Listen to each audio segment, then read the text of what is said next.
Good morning. This is the regularly scheduled executive committee meeting. The date is March 14th.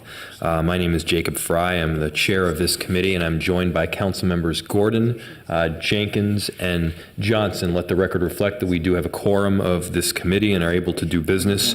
We have 3 items on the agenda for today. Items number 2 and 3 are going to be taken as one item. And the first item is appointed position in the police department, and I believe that Mr. Bowes and the chief are going to be jointly presenting. Thank you. Good morning, Mayor Frey. Morning. And members of the Executive Committee.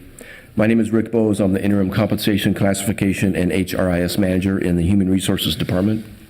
We are here today to ask that you please consider approving a new appointed position in the Minneapolis Police Department Chief of Staff, MPD. Reporting to the police chief, the proposed position will work directly with the police chief in managing the operations of the assigned divisions, taking responsibility for special assignments involving command duties, and directing resources to achieve goals and objectives consistent with the objectives of the police chief. We ask that you please adopt the findings that the proposed position meets the criteria in section 20.1010 of the Minneapolis Code of Ordinances, City Council to establish appointed positions. We ask that you please approve the appointed position of Chief of Staff, MPD, evaluated at 705 total points and allocated to grade 15. We ask that you please approve the salary schedule for the position, which has a salary range of $130,850 to $155,114 in accordance with the adopted compensation plan for appointed officials effective March 14, 2019. We ask that you please refer this matter to the City Council for consideration. With your permission, I would like to turn the presentation over to the Chief of Police, Madaria Arredondo, to expand on the role of the position and answer any questions you may have. Thank you, Mr. Bowes. Thank you. Chief. Thank you. Good morning, Mayor Frey, council members.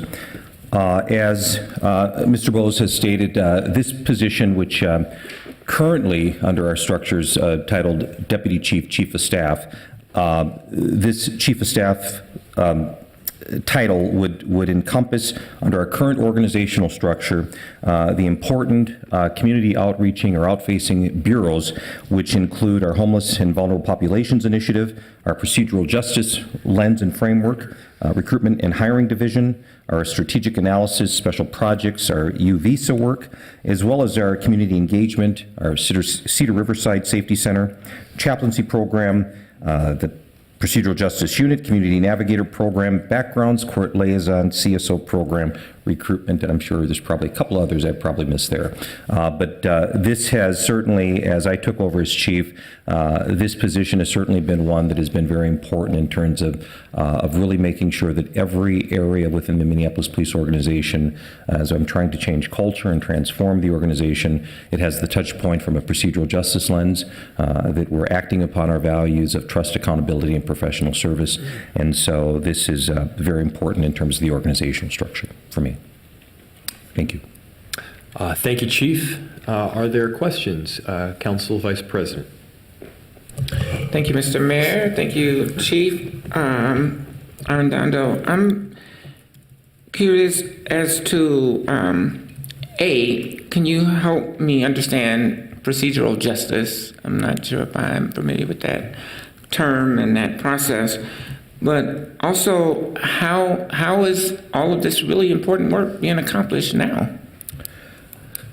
Mayor Frey, Council Vice President Jenkins. So to your first question, procedural justice, while it focuses on making sure that we're giving everyone, including not only our internal colleagues, but also our community voice, treating those with respect, building spaces of trust, and having neutral engagements.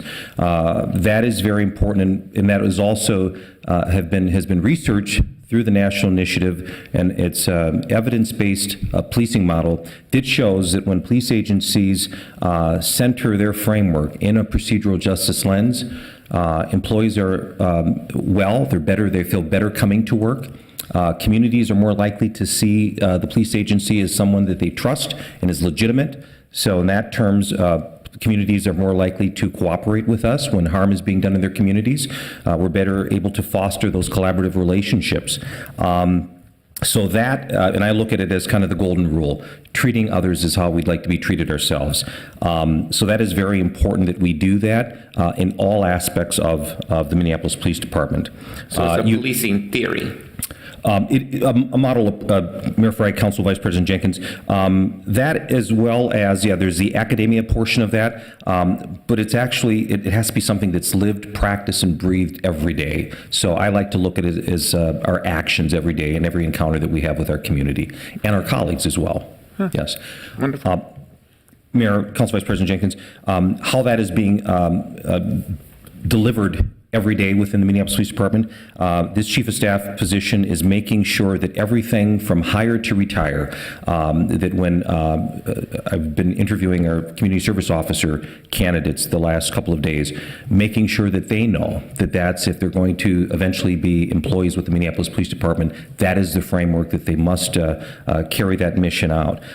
It's making sure that our records and information folks have that understanding that when community members come down to get a copy of a police report, that they're also practicing in a procedural justice lens, making sure that there are respectful engagements, that they're giving community members voice, promotions, making sure that those candidates who are coming in and wanting to take that next level of leadership, that they not only are just saying procedural justice, but that their body of work throughout their career has exemplified and showed procedural justice. So those are some of the ways in which we are trying to deliver on that. Mm-hmm. And is there a person sort of in charge of that process now, or this Chief of Staff position will take on those duties? So Mayor Frey, Council Vice President Jenkins, when we started this a few years ago, there were some that thought this would be a check the box and that it would kind of be a nice flowery thing to say as an organization, but would not really be instituted in our DNA. And so it was important for me to make sure that we instituted a procedural justice unit full-time. And since I came into this role, Chief Knight has been responsible for that and making sure that it covers all areas: training, community outreach, our homeless and vulnerable population, all of those things. And so long after I'm gone, the goal is to make sure that this is our north compass, that this is really what's going to be guiding this police department moving forward. Yeah. Okay. Thank you, sir. Yes, Council Vice President. Any further questions for Chief Arredondo? Thank you, Chief. Thank you. So this is item 1 on the docket. I'll go ahead and move it forward. Any further discussion on the motion? All those in approval, please say aye. Aye. All those opposed say no. That item passes. And I'm going to combine items number 2 and 3 for purposes of presentation, and I believe for purposes of the vote as well, if that's all right. Mr. Bose, if you want to come forward. Thank you. Good morning again, Mayor Frey and members of the Executive Committee. These 2 items before you today are recurring items that we have done in the past for annual pay adjustments. The first group is the non-represented employees with a total population of 249 individuals and a total expenditure at the beginning of 2019 of approximately $19,500,000. We are recommending a 2.35% increase for this particular wage schedule, effective February 3rd, 2019. The overall cost recommendation for this group for 2019 is approximately $447,000, or 2.5%. The recommendation is within the salary increase budget for 2019. The second group before you today is the annual increase for the politically appointed population, which has a total headcount of 39 employees and a total expenditure at the beginning of 2019 of $2.8 million. We think it is important that we treat the politically appointed employees similarly to the non-represented employees, so we are making the same recommendation for the politically appointed employees as we are for the non-reps. As with the non-rep group, a 2.35% increase on February 3rd, 2019 is the recommendation. We make this recommendation for continuity and consistency. The overall cost of the recommendation for 2019 is approximately $70,000, or 2.5%. This recommendation is also within the salary increase budget for 2019, and we ask that you please refer this matter to the City Council for consideration. Thank you, Mr. Bose. Councilmember Gordon. Thank you. I appreciate the report, and I'm supportive of doing this. I suppose I could move it, but I did want to get a little more clarity because I have to say the RCAs were pretty concise, and I want to understand, or at least help the public understand, who these two groups of people are. And my understanding is that the politically appointed are also non-represented, so they could be part of a bigger group. But is the politically appointed group then just those staff of the council and the mayor's office? Mayor Frey, Councilmember Gordon, that's correct. They are a small subset of the unrepresented group. The non-represented group is not in a collective bargaining agreement, as you said, and the main difference is the non-represented group are supervisors that typically do not supervise field staff and therefore do not belong in a bargaining union or bargaining unit, so they are non-represented. And does the non-represented group start with the department heads and go down, or are they in a different category? Mayor Frey, Councilmember Gordon, the department heads are not in the non-represented group per se. They are in the appointed officials group, which is a different group. It's the city's senior leadership typically. Department heads, of course, are in that group. Their deputies, their assistants are all in that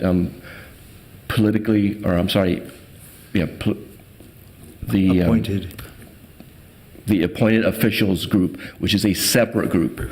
That group has a similar recommendation, but the authority to approve up to 2.5% resides with the city coordinator. Anything above 2.5% does require city council approval. So the department heads aren't part of this non-represented group, and neither are the division heads within Correct. that? They are in a separate group of appointed officials. It's a separate salary plan. And like I said, the authority to approve up to 2.5% resides with the city coordinator. And we're anticipating the city coordinator is using that authority to match the 2.35, or do we know? Mayor Frey, Councilmember Gordon, that's correct. We are expecting a very similar recommendation and approval from the city coordinator. I appreciate that. And just as a note, sometimes putting in more information in the RCAs is more helpful to not only council member like me who's wondering who does this actually include and who doesn't it, and I've been here a while and I pretty much knew the answers you were going to say, but wasn't quite sure, and I'm still a little bit hazy on when the division heads are going to bump up against the non-represented, if you know what I'm saying. So I don't know if we really needed an org chart with everything to go with this, but I think particularly for the public who's looking it up and looking at it, and they're going to wonder, well, who are these politically appointed and who are the non-represented? So just, and I may be the only one who's interested in getting more information in the RCAs, but sometimes more is better than leaving things out in terms of transparency and accountability. And with that note, I will move these items forward for approval. Thank you. Councilmember Gordon has moved the item. Council Vice President. Thank you, Mr. Mayor. Thank you, Mr. Bowles, for the presentation. I had similar questions as Councilmember Gordon, so thank you for answering those. I am curious, however, and I'm still kind of foggy around, because there seems to be appointed positions, and I guess you call them appointed officials versus politically appointed. So I think there's some clarity around that, but there seems to be, just in my estimation, a disparity between some politically appointed employees, for example, in the mayor's office versus on the council, and I'm wondering, is this going to bring parity to those appointed positions? They seem, when you read the job descriptions, they have the same sort of responsibilities, but there is a pretty significant disparity. And so is this intended to address that? But if it's a 2.35% increase across the board, I don't think it's going to, but I'm wondering, is that a part of any conversations or exploration? Mayor Frey, Vice President Jenkins, these two items are basically to keep up with inflation and cost of living. These are the annual increases, as you mentioned, that are across the board. This will not move one group up or one group closer to another group. That would be a separate analysis that we could perform if you want us to do that. So I think there is a study that's happening currently, an evaluation, but yeah, this sort of across the board seems like it would be more appropriate after that study was done. Mayor Frey, Vice President Jenkins, I think you're referring to the planned study to review and evaluate the department heads and deputies in those appointed official positions. That study will be taking place during this year. We have a consultant identified to assist us with it, and that will be validating the total points that are assigned to each position under our job classification system. That then will lead to possible adjustments to increase the internal equity for the two groups. So that process will be beginning soon. Yeah, I was actually referring to the proposed study for council staff, which based on this nomenclature, would be the politically appointed positions. I wasn't aware that there was a similar study happening with the appointed officials, but I think that is very important because, again, the job descriptions seem to be very similar. Having worked as a politically appointed, as well as having staff who are politically appointed, I know that their workloads are very similar, but there is a pretty significant pay disparity.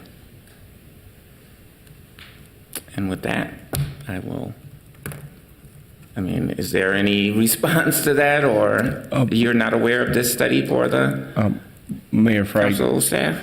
Mayor Frey, Vice President Jenkins, I am aware of this study. It's a new initiative that we started just 2 weeks ago, so I apologize for not mentioning that. We are working with the HR generalist to get updated job questionnaires for each individual in that group. So we're expecting that to really make some progress here in the next few weeks to get those jobs re-evaluated to make sure the job points are appropriate. Right. Thank you. Any further discussions on items 2 and 3? Mr. Bose, you presented both, correct? Yes, Okay. Mayor. Seeing none, all those in approval, please say aye. Aye. All those opposed, say no. And that item passes. So there is no further business on our agenda. However, we're going to adjourn to room 315 for a potential closed session. Mr. Chair, you should make a motion to I will adjourn. move that we move to adjourn to room 315 for a potential Second. closed session. That's been moved and seconded. All those in favor, please say aye. Aye. All those opposed say no. And that item passes. We are adjourned to room 315.